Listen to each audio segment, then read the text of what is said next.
आमोद दहेज हाईवे 400 करोड़ रुपए का प्रोजेक्ट, क्या इसमें काली मिट्टी शामिल है? भ्रष्टाचार के आरोपों से विकास में रुकावट या तबाही? हाईवे को समतल करने में इस्तेमाल हुई कचरा और लकड़ी मिली मिट्टी, साइट से अधिकारी गायब, सुरक्षा के नाम पर लापरवाही। करोड़ों की लागत से आमोद से दहेज तक बन रहा हाईवे इस समय विकास के बजाय भ्रष्टाचार के विवादों की वजह से चर्चा में है। स्थानीय लोगों ने गंभीर आरोप लगाए हैं कि 400 करोड़ रुपए के इस प्रोजेक्ट की क्वालिटी से समझौता किया जा रहा है। हाईवे बनाने के लिए सड़क के दोनों तरफ 5 से 6 फुट गहरी खुदाई की गई है। आरोप है कि समतल करने के लिए इस्तेमाल की गई मिट्टी, इसमें प्लास्टिक की थैलियां, लकड़ी और कचरा साफ दिखाई दे रहा है।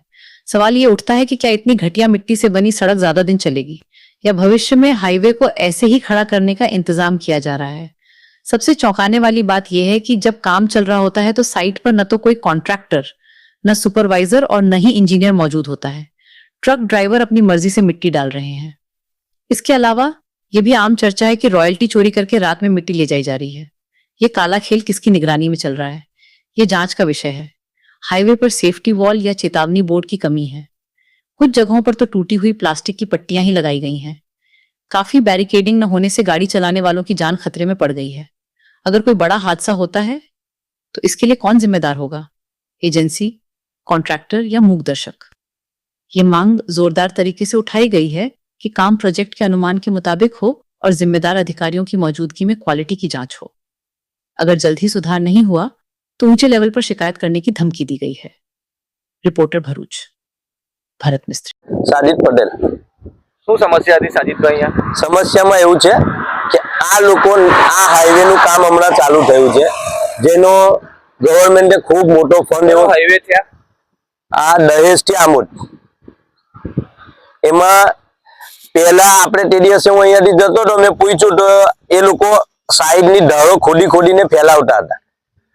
તો મેં પૂછ્યું કે ભાઈ આ તો કાળી માટી નીચે છે, તમે લોકો આ કરો છો? તો કે એ અહીંયા પાથરવાનું જ છે, આવું જ એસ્ટિમેટમાં છે। અને આગળ જતા ખબર પડી કે ભાઈ મોટા જ્યાં પીરી માટી છે ત્યાં ખાડા કરીને માટી ઉંચકીને બીજે લઈ ગયા એ લોકો। તો જ્યારે ખોદવાનું જ આટલું છે ને 2 ફૂટ ઉપરથી ખાલી પૂરવાનું છે, તો આ માટી ખાડા કરીને લઈ જવાનો પણ શું મતલબ? અને નીચે કાળી માટી જો પાથરશે તો એ બેઝ એનો ખરાબ જ બનવાનો છે।